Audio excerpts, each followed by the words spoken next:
नवनाथ बन यांनी यावर काय म्हटलेलं आहे पाहूया। संजय राऊत हे राज ठाकरे यांच्या घरी जात आहेत आणि राज ठाकरे यांना विनवणी करतायत की तुम्ही आमच्या सोबत या, परंतु राज ठाकरे आणि उद्धव ठाकरे एकत्र आले तरी त्याचा काहीही परिणाम होणार नाही।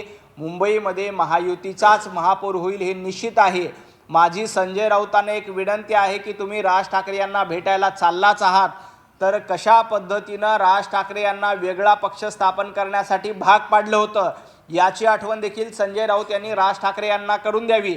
संजय राऊतांनी आणखी एक आठवण राज ठाकरे यांना करून द्यावी की गेल्या वेळेला मनसेचे 7 नगरसेवक आम्ही कसे फोडले होते, किती पैसे देऊन आम्ही मनसेचे 7 नगरसेवक फोडले होते याची माहिती देखील संजय राऊत यांनी राज ठाकरे यांना दिली पाहिजे। आणि ज्यांचा पक्ष संपलाय त्यांच्यावर आम्ही बोलणार नाही अशा पद्धतीची भूमिका आदित्यजी ठाकरे यांनी का घेतली होती याचं स्पष्टीकरण देखील संजय राऊत यांनी राज ठाकरे यांना दिलं पाहिजे। ज्या पद्धतीनं 2008 साली राज ठाकरे यांना पक्षातून बाहेर काढण्याचं काम उद्धवजी ठाकरे, संजय राऊत तुम्ही मिळून केलं होतं।